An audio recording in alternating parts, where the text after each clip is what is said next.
Traders, how are you? With Marcello, we're doing the recap of what happened in the markets last week. First full week of 2022. We have a conspiracy theory about Bitcoin, which I thought was pretty interesting. Oil going up, markets crashing, right? Bitcoin is just going down, well, normal percentage-wise for Bitcoin, but everybody else thinks that it's cratering, right? Because we're not used to such big moves. We got a lot going on. Let's go ahead and get started.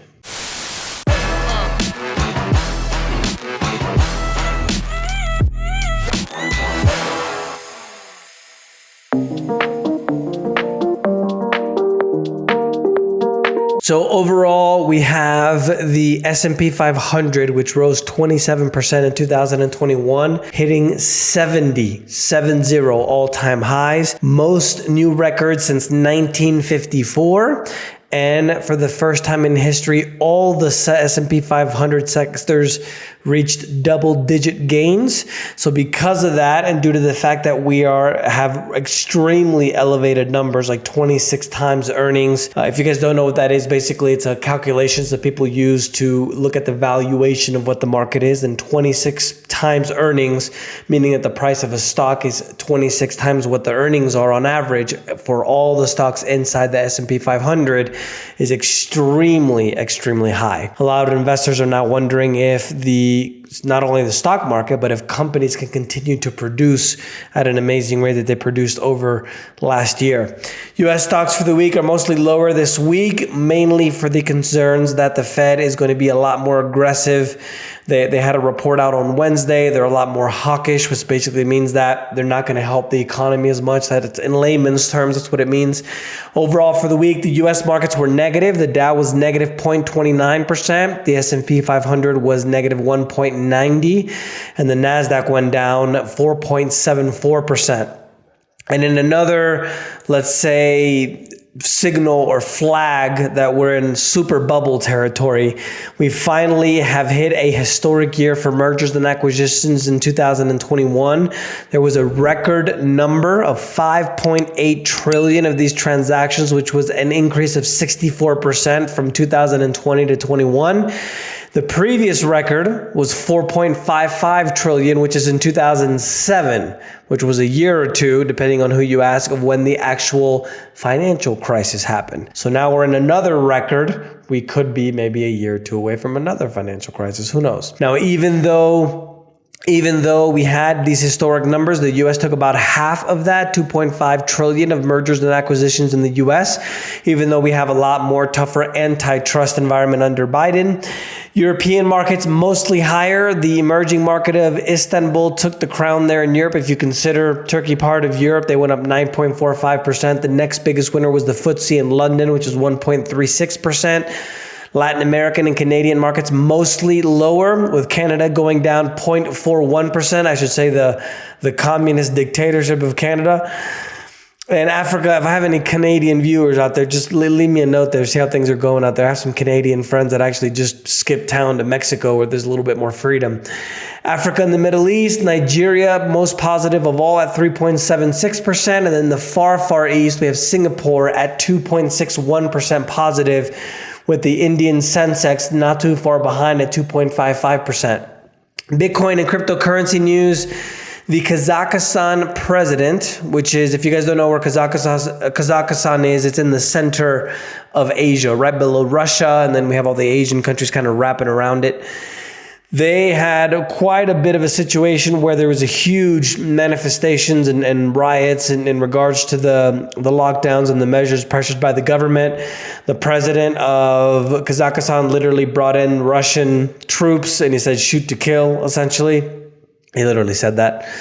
And one of the things that I found interesting is that the second largest mining operation in countries is Kazakhstan. So you have the US at number 1, and then you have Kazakhstan at number 2.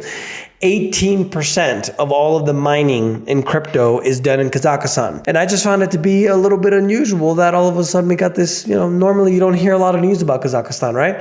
But all of a sudden we got this big problem that is shut down the internet.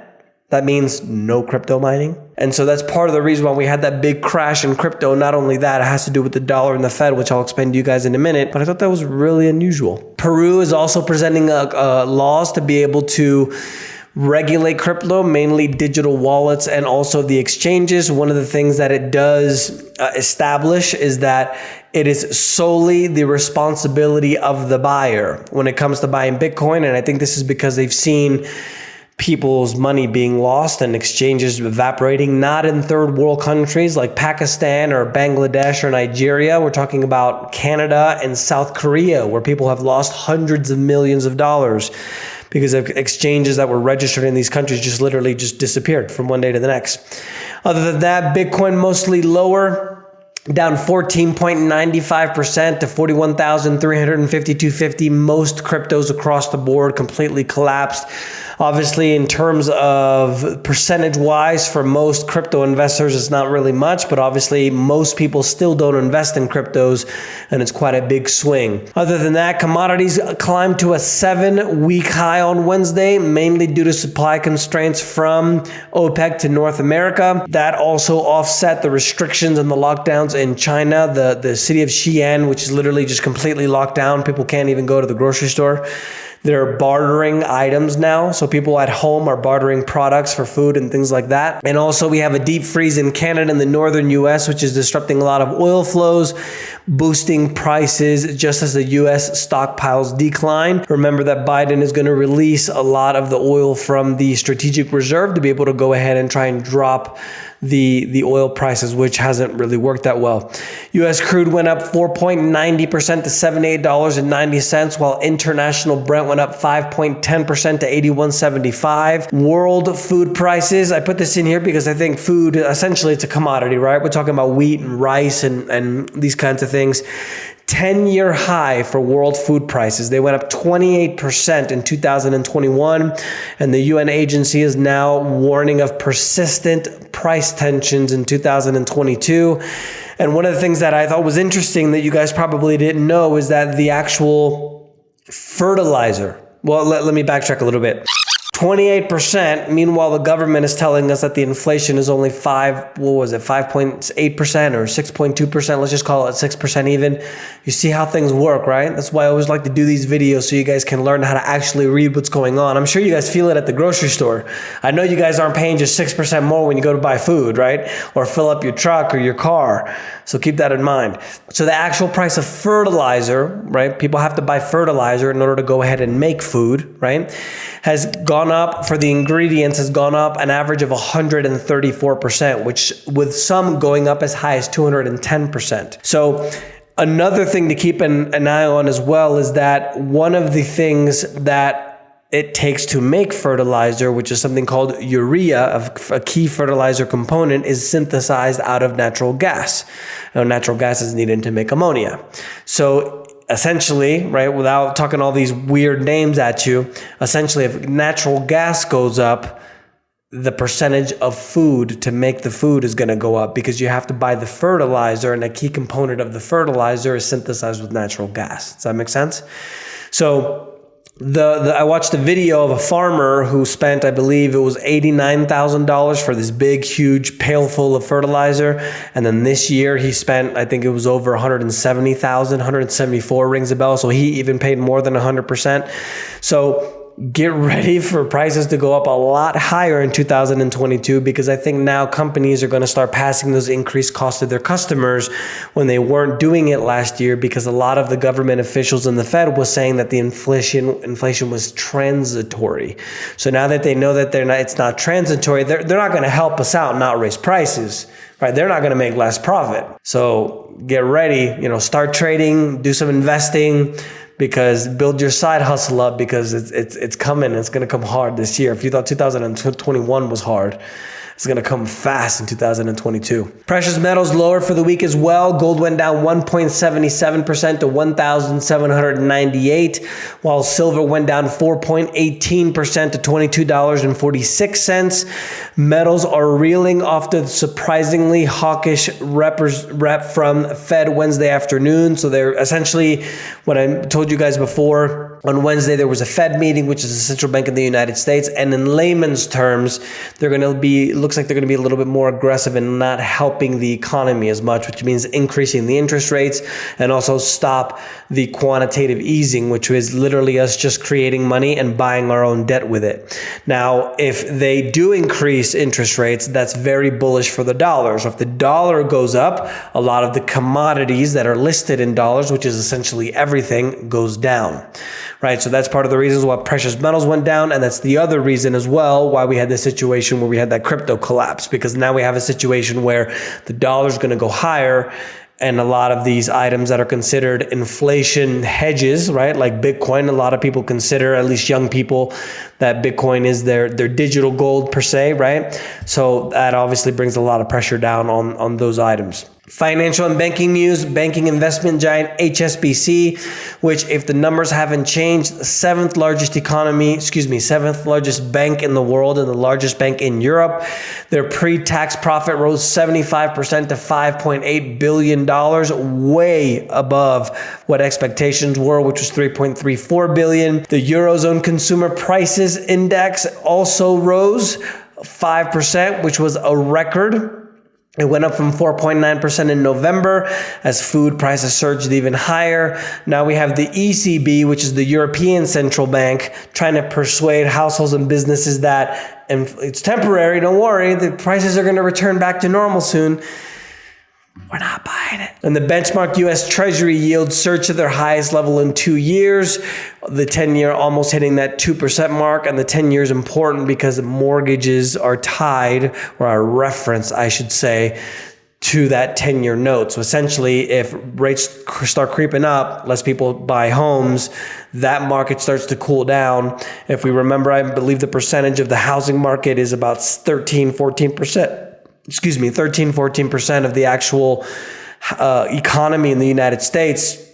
So if we see 10-13% of the economy go, 15% of the economy go, then that's going to start to cause the reverberations throughout the rest of the economy and then eventually the world economy. Political news, Portugal's ruling center-left socialists remain the favorites to win the snap parliamentary election in January 30th. The commanding Socialist Party has 38% support. In Latin America as well, we have the Brazil and Colombia is also going to have elections.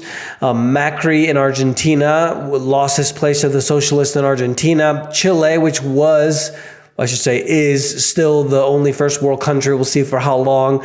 They just voted in literally socialists there as well. So it seems like the entire world is gonna live this socialist paradise that we have in Cuba, Venezuela, and Argentina. In economic news, U.S. Bureau of Labor Statistics on Friday said that the non-farm payrolls grew by 199,000 in December, where the expectation was 422,000. The unemployment rate fell to 3.9%, which is a 22-month low, but the employment is still 3.6 million jobs below the peak of 2020. So you see how it works, right? They say, well, the unemployment is at a record low. We haven't seen these good numbers since 2022. It's great. But what they don't tell you, for example, is that there's less people working now than there was in February 2020. It's called the labor participation rate, which is the amount of working age Americans that have a job or are looking for one, remains unchanged at 61.9%, below the rate of February 2020 of 63.4%. And this is part of the problem of why we have all of these shutdowns and supply chain issues, because the government is continuing to give these checks out to people, which means that people aren't going out and looking for work because they just would prefer not to. Obviously, it's easier to make a little bit less and just not have to pay for gas and leave my house, and right? So you see how they wiggle that fancy number over here and say, oh, look how great things are. Yeah, it's amazing. But in reality, things are not as great as they claim. Corporate shares, Tesla crushed their earnings more than anything. Their deliveries, they reported, if I'm not mistaken, the exact number was close to 1 million deliveries. Their shares surged 13.53%. They're doing great in terms of numbers. Ford Motor Company as well skyrocketed on Tuesday over 11.67% due to the fact that a lot of people have the demand for the new F-150 Lightning, which is their electric truck. And if you didn't know, the F-150 is the best-selling vehicle in the United States in 40 years. So this is literally a game changer. When they come out with this truck, it's literally the truck that everybody buys in the United States. The truck that not most people, but the best selling vehicle for the last 40 years. So now that they're getting into the electric space, it's kind of mainstream now. In technology, starting in the summer, all new cars that are sold in the EU are going to have a black box accessible by the authorities, which was going to record all of the driving data of the vehicle. It's going to start in July 6, 2022. So if you guys are in Europe, all of Europe outside of the UK, you probably should buy a car before that date. So they're not literally, what's the worst that can happen?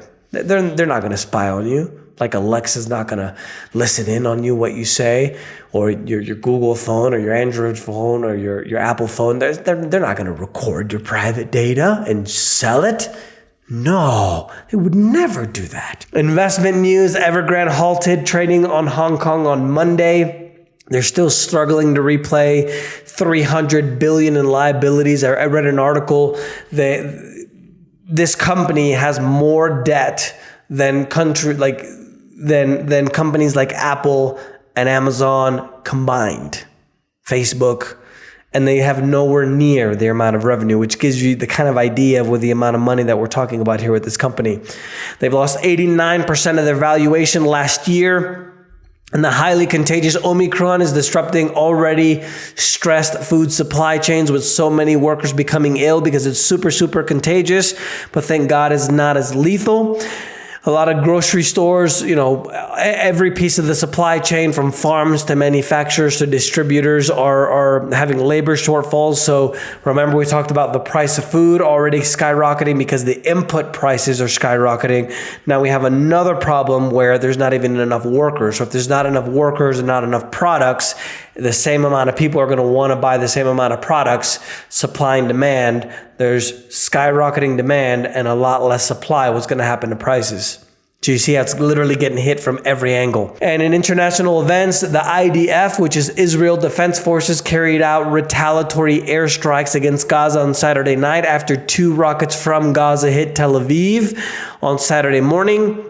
Thousands of people in Amsterdam on Sunday were protesting the COVID-19 lockdown measures. I don't know if you saw the video. It was pretty scary, where a dog literally was biting a guy's arm and wouldn't let go, obviously because it's for your safety. And Colombia's leftist rebel National Liberation Army, otherwise known as ELN, took responsibility for the attack on the 3rd largest city in Cali. If you guys are going to come to Colombia, I'm in Medellin right now. It's still a beautiful place. It's a beautiful 60 degrees at night, 70, 80 during the day. And there's no problems here in Medellin because it's Medellin. And other than that, ongoing extreme weather in Alaska and unusual facts brought record temperatures with torrential downpours, leaving what they're calling an ice-mageddon. Unprecedented series of winter rains, and due to the cold, it's literally blocking off roads because of all the ice and choking traffic in the 2nd largest city in Alaska, which is Fairbanks. And in addition to that, after becoming extinct in 1952, the cheetah is set to return to the Indian Free Range. The central government launched an action plan to be able to deliver 50 of the large cats and introduce them in the next 5 years. That's the news for this week, guys. Let me know if you guys have any questions. Don't forget to subscribe, and we'll see you next week.